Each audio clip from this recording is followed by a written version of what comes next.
All right. Okay. Good morning, everyone. Today I'm going to talk about the packed column height calculation, and this method is called Htu-Ntu method.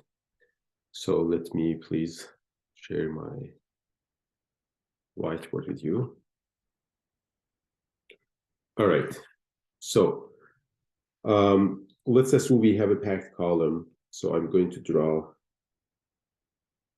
a packed column here.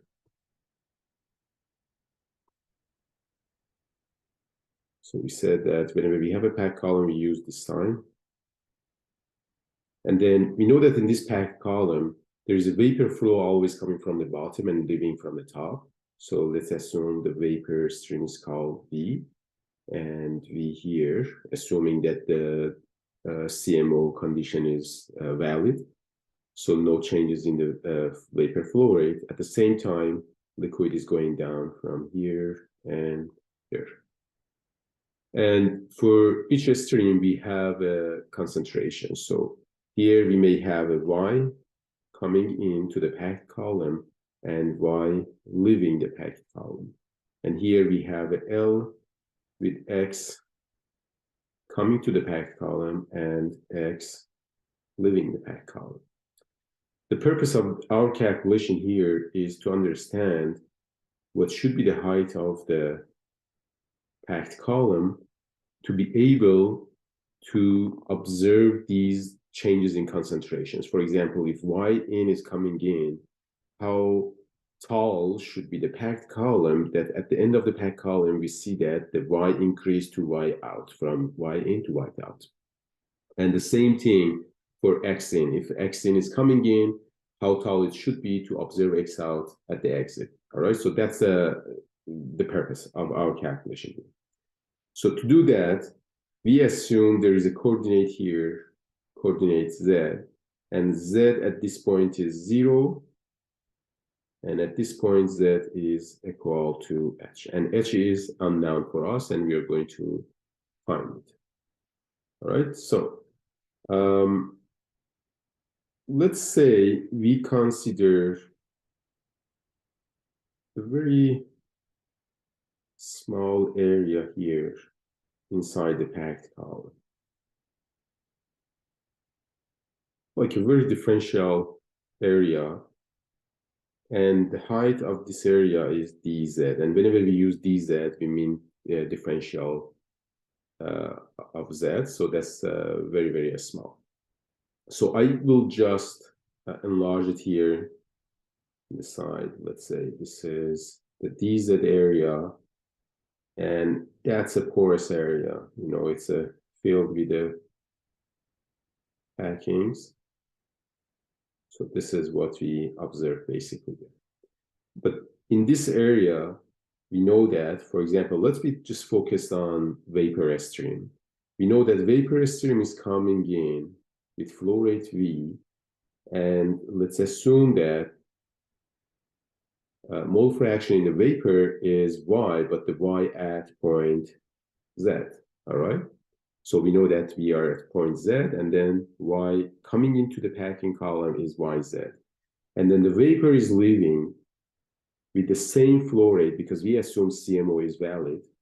And the Y here at this point is at Z plus dZ because we had this distance of dZ. So we know that vapor flow rate is constant, but mole fraction is keep changing, right? Otherwise, we cannot have any separation.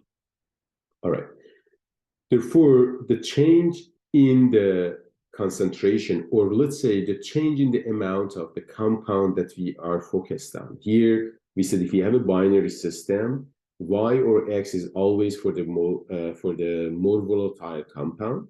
Therefore, we don't actually mention the other compound, which is basically 1 minus Y or 1 minus X. So for a binary system, it's fine. We don't need to use any index for the Y or X. But if you have a multi-component system, then you should mention it. This Y is for compound A, or it's for compound B or C, D. It depends on how many compounds we have here. But here, the system is simple. Therefore, we have only a binary system. We have only one mole fraction to represent the whole system. All right?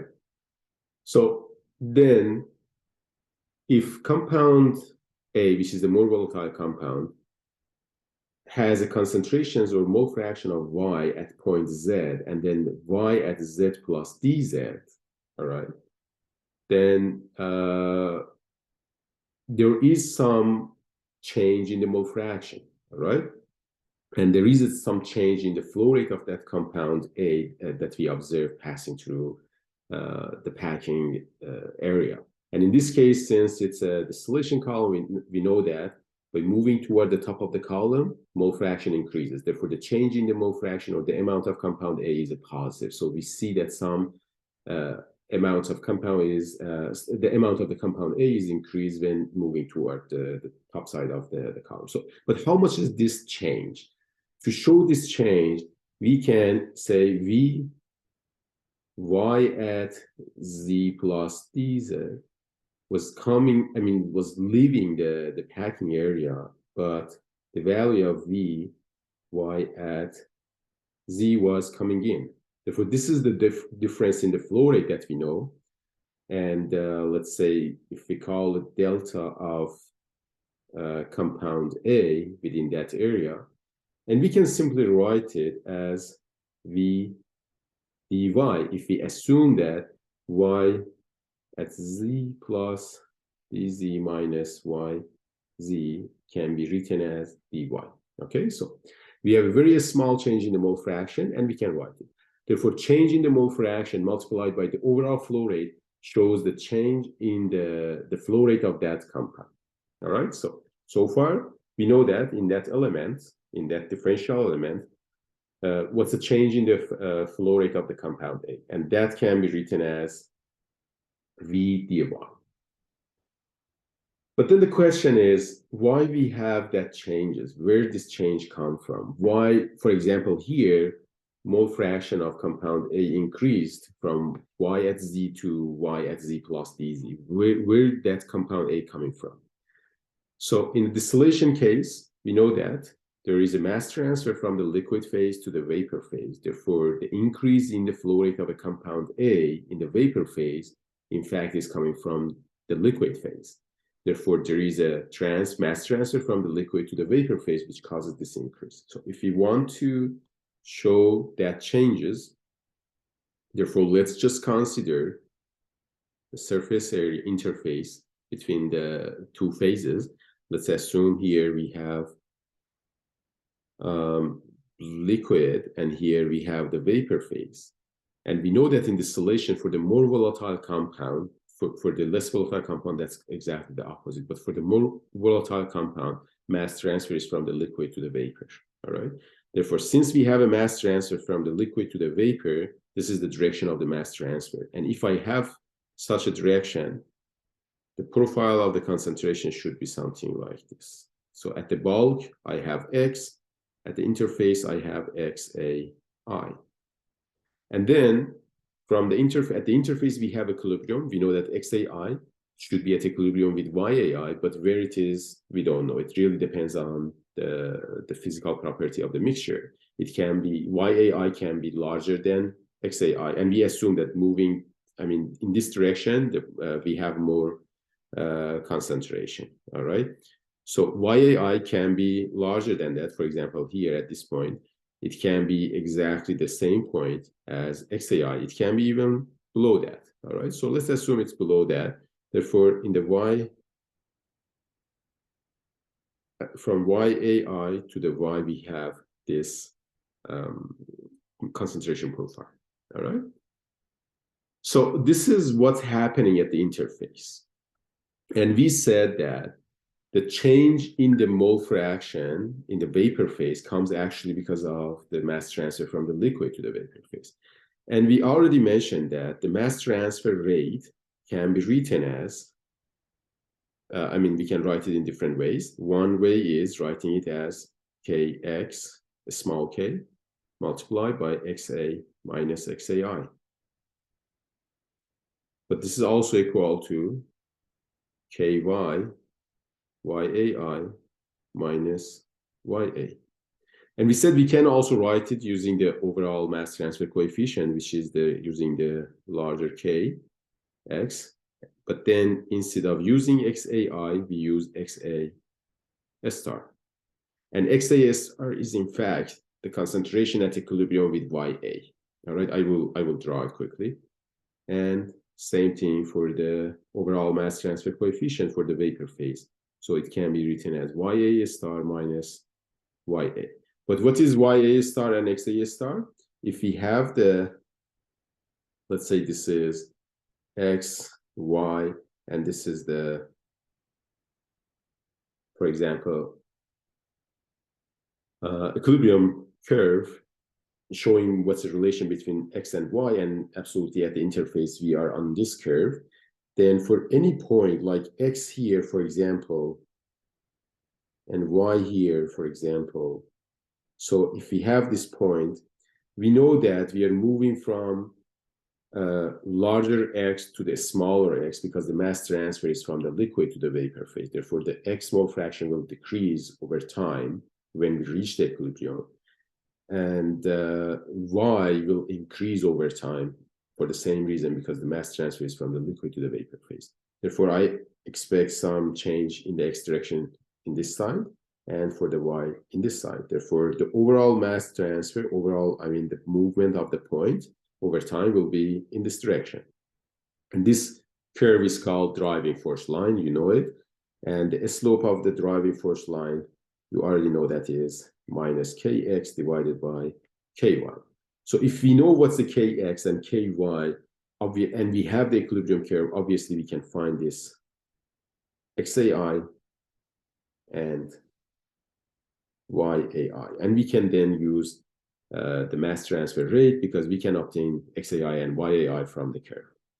But it's a bit difficult because every time if you have the point x and y, let's say if we call this point P, if we have point P for any section of the column, imagine you have the column inside the packing column, you pick an area like at certain height, you say, I collect the sample from the liquid phase and I collect the sample from the gas phase, but both of them are representing the bulk concentration, not really the concentration at the interface. If you take those samples and measure the concentration, you will obtain an x and y, and therefore you can get the point P.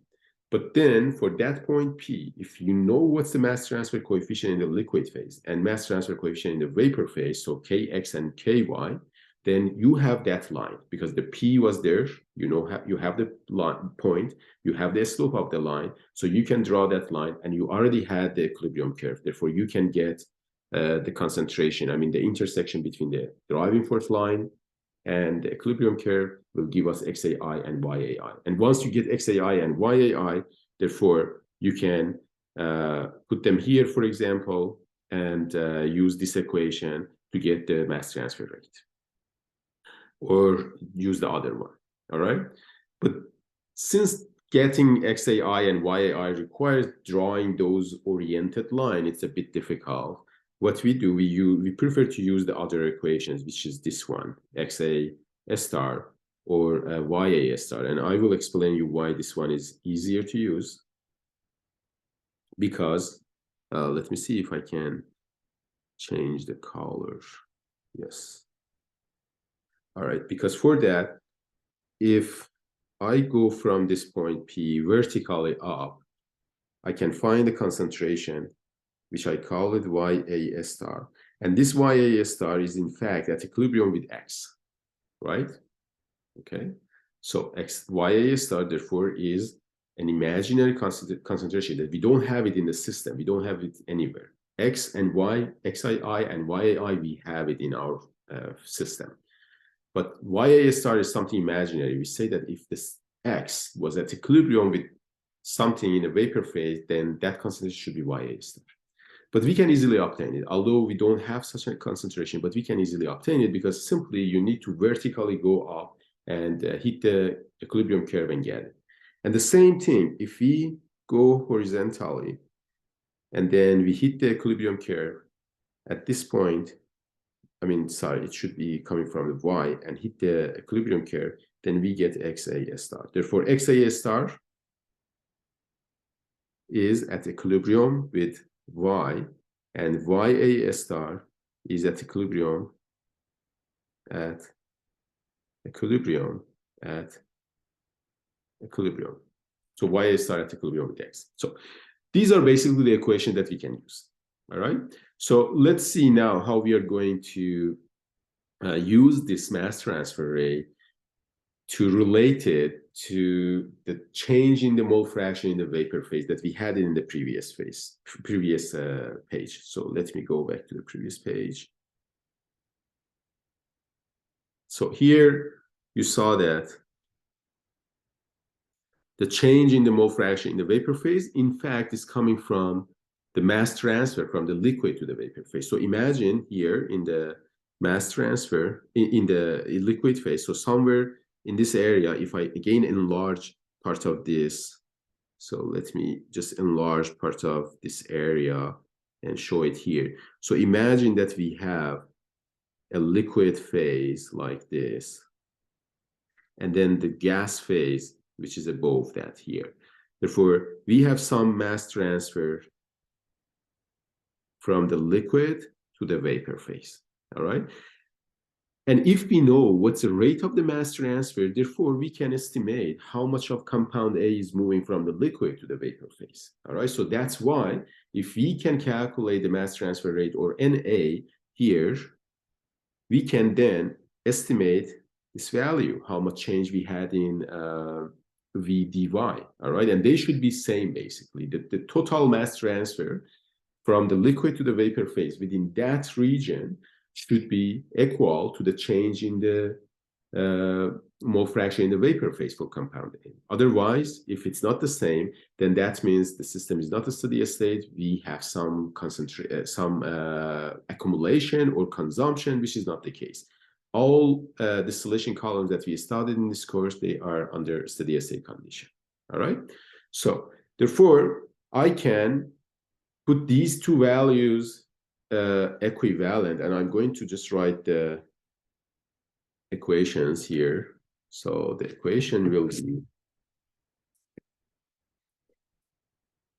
basically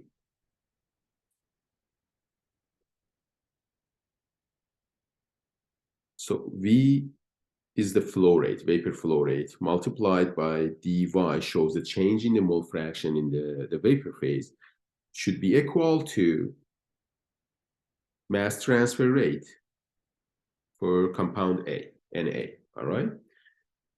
But mass transfer is mole per second per area. It's not actually mole per just second. Therefore, we need to also consider which area. You know, in the previous figure that I had here, I mean, in this area, so it really matters how large is this area, this interface, all right? So the interface should be considered, and from those interface that we may have those interface everywhere, you know, inside the packing area, wherever we have an interface between the liquid and vapor phase, we have some mass transfer. So we need to consider the surface area, and if we multiply the surface area by mass transfer rate, then we know how much mass is transferred totally from the liquid to the vapor, and that one will be equal to this value, V dy, all right? So therefore, this needs to be multiplied by a surface area. Let's call that surface area as S. So the S is total surface area in dz element. So within that packing area that we considered, we should calculate the total surface area available for the mass transfer. So one more time, if I have this packing area here with the height of dz, and then the cross-sectional area of, let's say, the column, we know that it is AC, for example. So AC is the cross-sectional area of the column. So if you have the diameter of the column, you can easily calculate it then. But then we have the height of the packing, we have the cross-sectional area. That means we know the volume of the packing area, but we don't know yet what's the surface area. But this surface area can be obtained if we have enough information for the packings. You know, it really depends on the packing. Imagine in a small area, I use two different types of packings. One is extremely small particles, and other one are larger particles. Which one do you think will provide more surface area? Of course, the one which has a smaller particle, because then those small particles will create more surface compared to the volume that they are occupying. Then basically it's a function of the shape of the particles too, but overall that surface area will increase if I use a smaller particles. All right. So this is the information that we need to obtain from manufacturer. So they run different tests, and then they will tell us that how much surface area will be available per volume of the packing. So that is represented by a number which is called A, and A is interfacial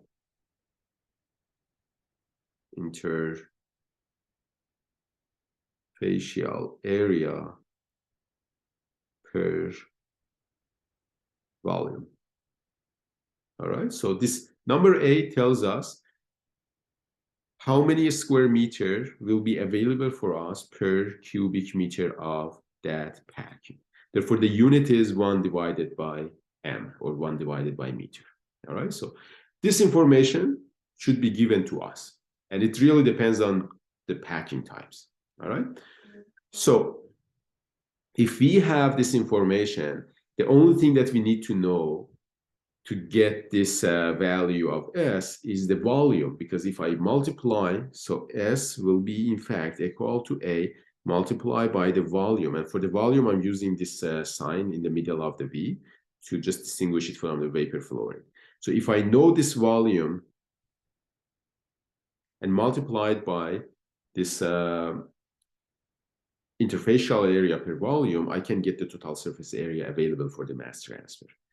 And this volume is in fact now equal to AC, the cross-sectional area of the column, multiplied by dz. All right, so using this equation, putting here in the for S, then what we get is V. So don't mix this V, which is vapor flow rate, with this V here, which is the volume of the packing area. So V dy then becomes equal to NA for compound A multiplied by A AC dz. And then for NA, we can use different equations. Since here I have dy, I prefer to use the NA, which was based on y. So I basically go and use this one, for example, or I can use this one. Either of them are fine. So let's start with the top one to see what we get. So then the equation becomes V dy is equal to, so for NA, I'm using Ka yai minus ya multiplied by that interfacial area per volume multiplied by AC multiplied by dz. So now you see that I have a differential kind of equation. Here in one side I have dz, on the other side I have dy. If I reorganize the equation and bring all the y's in one side and all the z on the other side, then I can take the integral from both sides. And I do that. So here in one side, I just keep dz in one side and bring everything to the other side. But for the other side, I have v, I have ky, I have a and ac, and then I have dy, which is dya. In fact, I just omitted a index for all of the equations so far, but we are talking just about compound A. So this is for A, then divided by yai minus ya. All right, so this is the equation that I can have. And then one more time, just as a reminder, the element was inside the packing area. So it was just a small element here inside the packing, and that dz that I had I told you that Z is equal to 0 here and equal to H there. Therefore, if I expand this pack in this element, differential elementar area from Z to H, what I get is, so I will add the integral. So my integral will be from 0 to H. So I'm going to take the integral from 0 from the bottom to the top of the column. But then here you need to be careful because on the other side, I have YA, and I need to know what's the change in the YA. So if you remember here, I called it YA in, the one that was coming in, and here it was YA out, the one that was leaving the stage. Therefore, at this point, whenever Z is equal to 0, YA is in fact equal to YA in, and whenever it's leaving, it is YA out. So this is the equation. So now you see in the left side here, the integral is simple, dz becomes z, and then the difference of the boundaries. Therefore, I have h on this side. But on the other side, it's a little bit more complicated. However, some values are constant. For example, V, we said that it's a CMO condition. So V, flow rate of the vapor is constant. Ky, we assume throughout that packing area is constant again, similar to the relative volatility that we had. But don't get confused, this is not K value. This is just a mass transfer coefficient. But mass transfer coefficient itself is also a function of the temperature. But we assume that is not a strong function of the temperature. So we can assume mass transfer rate for the vapor phase is constant. A is constant, cross-sectional area didn't change. Therefore, the whole thing here can come out of the integral. So Ky A AC. And the integral on the other side is y in, y out, dy, y minus, sorry, yai minus ya. And here we have a for all of them.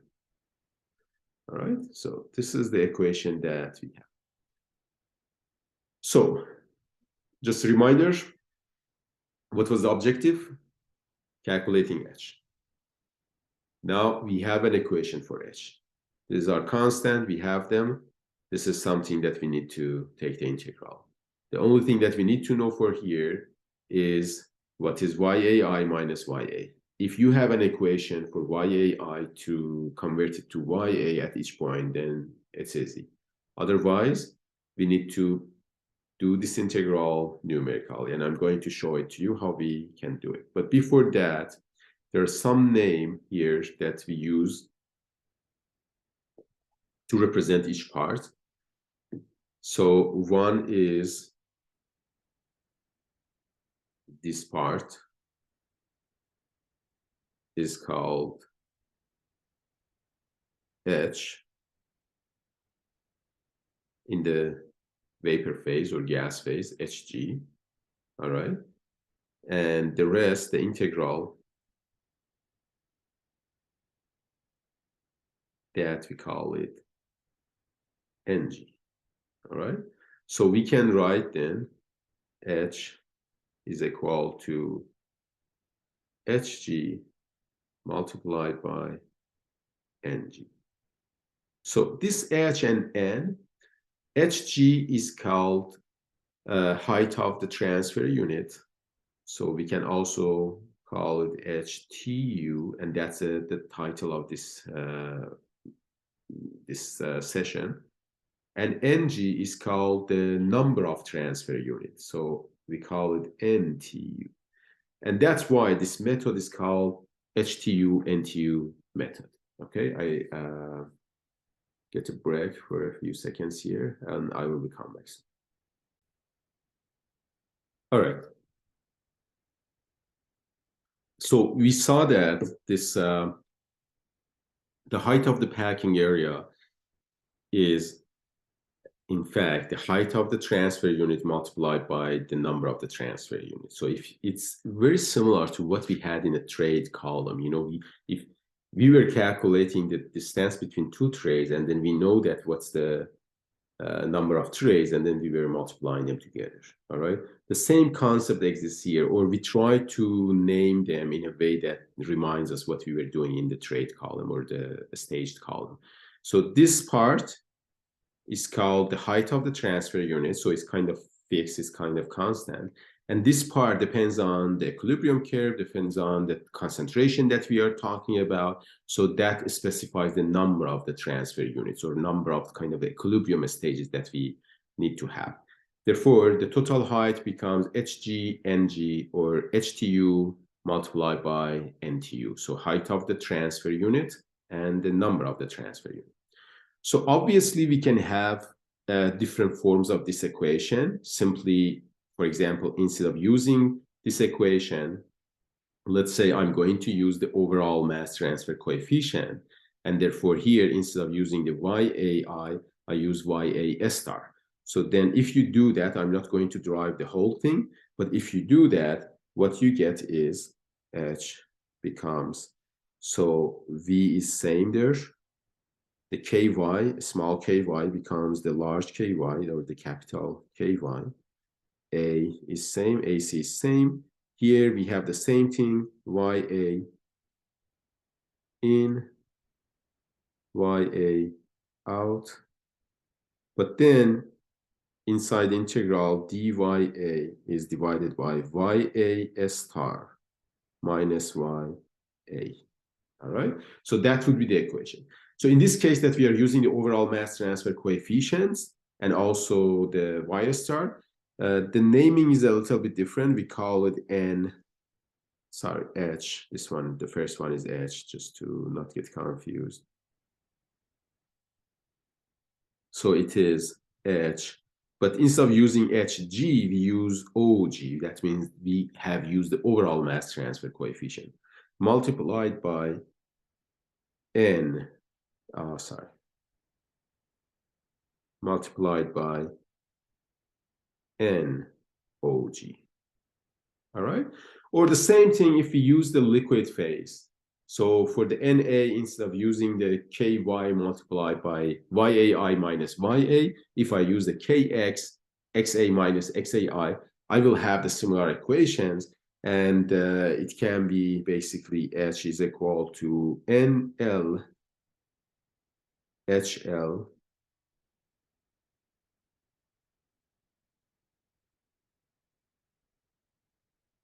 so we're better to follow the same format, HL, NL. It can be also written as HOL and OL. And the equation for each of them is quite clear. For example, for HL, we have L divided by KX AC. That means I derive just all the equations for the liquid phase. And the same thing for the other one, HOL becomes L divided by overall mass transfer coefficient in the liquid phase, AC. And the equations for NL and NOG is similar, the same integral, and you can just derive them, and they exist in your textbook. All right, so let's just be focused either on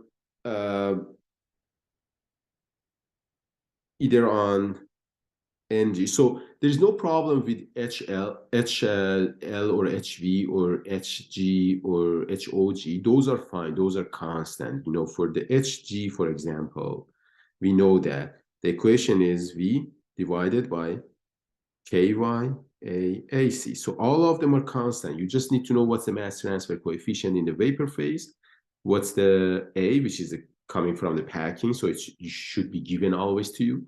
AC is the cross-sectional area. You should know what's the diameter of the column, therefore you get it. And the V is the vapor flow rate. So depending on where you are working inside the column, is the top, bottom, you just need to know what's a relevant or corresponding vapor flow rate in that section. So this is quite clear. We don't have any problem for that. You can get it. And the same thing for HOG. So HOG is also V. The only difference is this mass transfer coefficient, KY, AC. And keep in mind, again, in early sessions in this course, we observe that there is a relation between ky and the capital Ky, or kx and the larger kx. So you may need to use them too. All right. But the problem is basically in calculating ng and nog. So for example, for ng, we know that we need to get this integral of ya in to ya out for dya divided by yai minus ya. So you may say, okay, how I'm going to calculate this integral? Or the same thing for the nog. So ya in, ya out, dya ya star minus ya. So this is the question. So how we can really calculate this integral? So what's the method? As I said, if you have an equation for ya star, just put it here, then this is an integral. You know, this is an integral. Ya is the variable, so this is also versus ya, so no problem for this one. The only problem is ya star. If you know ya star based on ya, then that's easy. You just put it there. It might be a very complicated integral, but you can definitely solve it, even analytically. You don't have to do anything else. And the same thing here, yai versus ya. If you can write yai versus ya, then it would be fine. But usually we don't have such an equation. The only thing that we have is the equilibrium curve. So let's say for a binary distillation column in a McCabe field, if this is the equilibrium curve, and this is the operating line, and we know that here on the operating line, we have ya in, and here, this is the last one, we have ya out, so which is basically the x d, y d, so they are same, all right? So if we have these two concentrations and we know the operating line, so the operating line shows the change in the vapor mole fraction inside the column, right? When we move from the bottom to the top. Then here the question is how we can get yai and how we can get ya star. So most often we don't have any straightforward equations, so we have to take these integrals numerical. But how we can do it, this like integral is basically is calculating the surface area for a function, but you just need to know what's the function. So let's assume here, I assume that for the top one, I assume f y is yai minus ya. All right. If I have that assumption, therefore the integral becomes basically fy dy from ya in to y out, right? So this integral is, in fact, if I know what's the function of f, so imagine I have f here and here is y, and I know this is the function. So, and here this point is y in, and here this point is y out. Therefore, the integral becomes the surface area under this curve. All right, so you have it from your mathematics or any related courses, numerical courses, right? So therefore, the challenge for me is calculating this function. If I have this function, then I get this curve here, and then I will be able to take the integral. So what we do, we prepare a table, because I said this most likely is not straightforward to solve it analytically, so we have to do the numerical integration. So I prepare a table, and within that table, I will show you how we can generate this function f. So in table, let me just draw the table.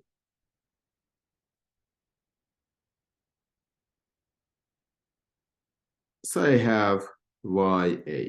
So for ya, it's easy to have the value. My ya changes from ya in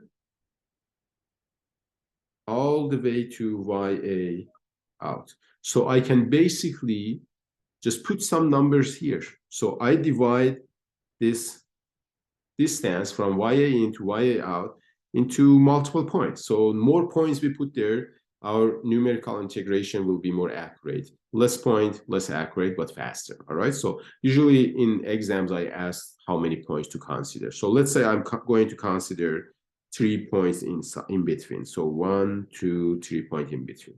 So each of these are the Y that I have. All right. So the first one is YA in. So I know the value. I write it here. The second one, I can read it here. The third one here, fourth one here, and the fifth one is YA out. So I have the YA value in my table. The next step is what is YAI? But the YAI is in fact associated to each YA. If you remember a few pages earlier, let me just find it. Here, this YAI that I have, all right, is something corresponding to the Y that I'm talking about. So if I change this Y, that one will change too. Therefore, each YAI that I have it also here is corresponding to the Y that I have. Therefore, in this table, YAI should be dependent on the YA that I have in my table. So then the first question is, for YA in that I know is here, what is the YAI? If you remember how we got it, we say, okay, this was the point. Actually, the point on the operating line is the P point that we had before in the previous graph that I showed you. So that tells us what's the X, then that's what's the YA. So 2 points passing next to each other are on the operating line. On the operating line, so this one is operating line. So from the operating line, if I know what's the driving force, the same concept, the same method, I just need to plot the driving force line. So let's say the slope is like this, and then read the YI. So this is YAI. So I can get YAI for the first one. Let's say call it first. And then you start with the second one. Let me just use different colors. So the second one is here. So you go on the operating line, you get this point, and from that point, you plot the driving force, which is parallel to what we had before here. And from that point, you can read the next one. So YAI2. And do the same thing. For the third one, I use, let's say, this pink color. So we go from here, there might be a lot of overlap. Go on the operating line. So every time I'm going on the operating line, so this is important. Just go on the operating line, then draw the driving force line. And all these lines are parallel now, you see. And then read the YAI 3. And you continue and you get all of it. All right, so clear? You divide the interval between YA in and YA out into a couple of points, let's say 3 points in between, and then you read all the YAI from the equilibrium curve for each of the YA that we have. And then you complete this table till YAI 5. So we had 5 points here. So the rest is just a simple calculation because my function was 1. I mean, the function f that I talked about is 1 divided by YA minus YAI. So you have this YA, you have this YAI, and then you put it here, you get this number, you get this number, and all of it. And the last step is just plotting this function f versus the y that we have here. And if you plot it, you get this curve. And well, basically, you don't get any smooth curve. You just have those 5 points. Let's say 1 here, 2 here, 3 here, 4 here, and 5 here. So you get those 5 points, and then you connect them perhaps with a line. And then the area under those lines becomes the area of these trapezoidal, or depends on how you simplify. You can assume that's like a rectangle, and then calculate the surface area. So we get a 1, 2, 3, 4 area that we need to calculate the surface area. And once you do the calculation and you calculate the surface area, so it's basically just measuring the area of those trapezoid or the rectangle, you will get the NG. And once the NG is obtained, you have HG, multiply them together, and you get the total height.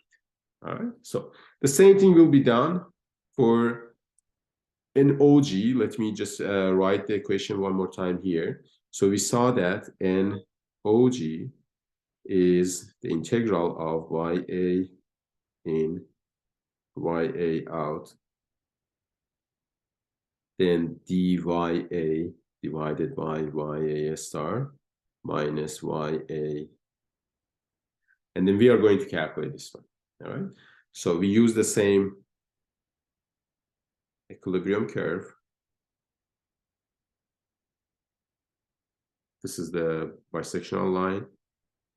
This is the equilibrium curve. And I assume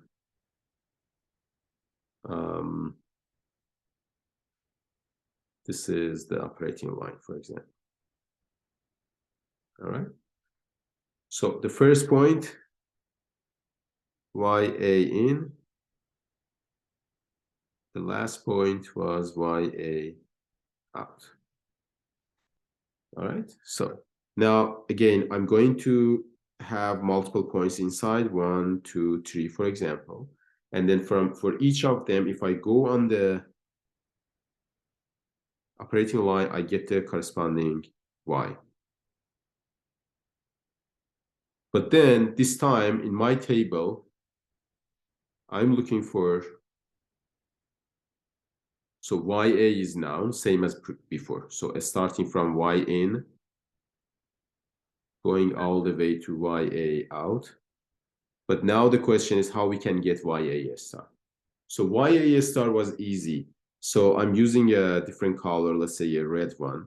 If this is the point P, and here you see the equilibrium curve, how we can get the YA star?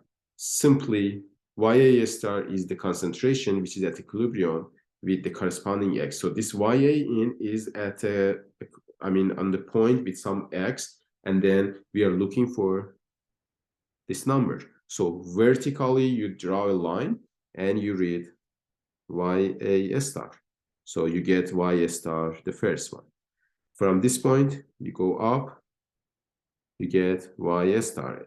So the second one can be obtained. And the same thing. So you go there, you get it. You go there, you get it. You go there, you get it. So you obtain all the YA stars. And then the next step is the function, which is 1 divided by YA star minus YA, and which is easy. So you have both YA star and YA, put the number there inside the equation, you get all of them. Once you get all of them, you plot this function F versus Y. And then you have different Y's, which is from YA in all the way to Y out. So and you get different value for the F. So let's say 1, 2, 3 points there. So one is here, for example, another one is here. Let's say another one is here, another one is here, and the next one is here. So these are the points that you obtain, for example. So simply just connect them to each other and calculate the surface area. To calculate the surface area, you can use whatever numerical method that you know. Simply, you can calculate the area of the trapezoid, and the area of a trapezoid, you know, it's if this is A, this is B, and this is C, the area becomes A plus B multiplied by C divided by 2. So you can use this equation. So every time you have the heights of these lines, and you know the interval because you picked the data on in this interval, so you have everything and you can calculate the area. And to simplify the calculation, usually we consider the intervals kind of equivalent, like same intervals. Therefore, this stance is same for all of them. Then you can use different methods also. If you know like a Simpson method or any other methods for the integration, you can use it.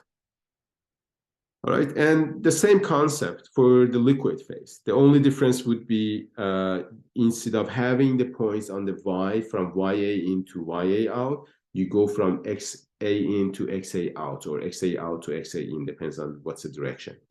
And similar things, basically similar things, and you can get H NL and NOL. And once you have HG and HL and HOL, then you can multiply them together to get the height. So this method basically, which is multiplying the height of the transfer unit into the number of transfer units, gives us the height of the column. But if you remember, I told you before that the height of the column, which is in fact, let's say height of the transfer unit multiplied by the number of the transfer unit, and you learn how to calculate that now, is also equal to the number of theoretical equilibrium stages that we need to do that separation, and that can be obtained from the McCabe-Thiele diagram and the number of the triangles multiplied by HETP. So therefore, if you get H from Htu-Ntu method, and you know what's the end from the McCabe-Thiele diagram, you will be able to calculate the HETP. And this is what so many manufacturers do in their research lab. And that's why when you buy a package, they will tell you for a certain mixture what's the HETP. And once you have the HETP, then you don't have to really do all these calculations, and it's easier to just multiply by the number of equilibrium stages to get the total height. So you see that then the calculation for the pack column becomes much easier than the trade column or a stage column, because the diameter was simple, just one graph and relating those flow rates, and the other one is just through the HETP. All right, so this is basically all I need to discuss for the Htu-Ntu. And there are some relations. So let me also discuss this a little bit. There are some relation between the overall mass transfer coefficient and the mass transfer coefficient in each phase. If you remember in early classes in this course we had, for example, 1 divided by overall mass transfer coefficient is 1 divided by ky, like a smaller, so local mass transfer coefficient, plus m divided by kx. So I will remind you what was m, or same thing, 1 divided by kx is 1 divided by small kx plus 1 divided by m ky. M, basically, if you remember, it was previously m prime for the top one and m zegon for the bottom one. But then we said that if the equilibrium curve, instead of being really a curve or having a curvature, if it is kind of linear, so with the slope of the m, so this is y, this is x, so, and that is the equilibrium curve, which is linear. If we have a linear equilibrium curve, there is a relation between the overall mass transfer coefficient and those local one based on the slope of the equilibrium curve. And we have this. If we have this, then you can derive these equations. I'm not going to derive it here for you, but I'm asking you to please work on it to see how you can derive it. It's not something that I ask in your exam to derive the equations. You know, I will never ask proving something or deriving something. But the reason that I'm recommending you to go and drive it is because it will help you to understand the problem easier, much better. So you can obtain an equation like HOG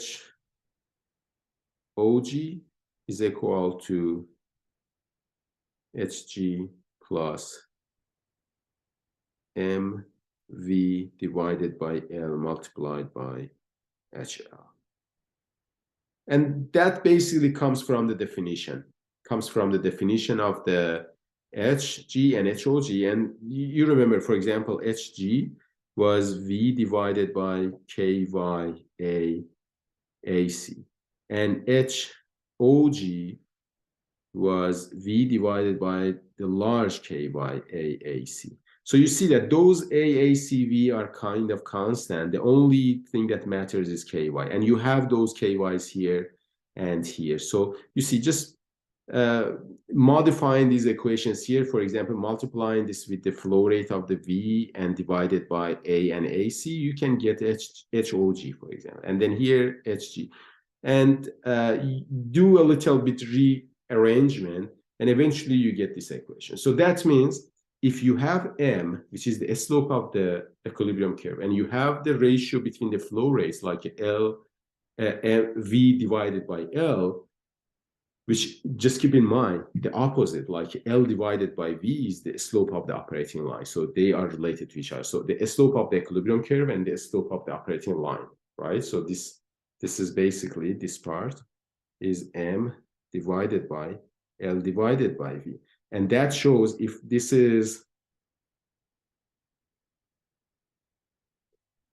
the equilibrium curve and this is the operating line. So the slope of the operating line is L over V. And in that region, if there is a slope for the equilibrium curve, that is M.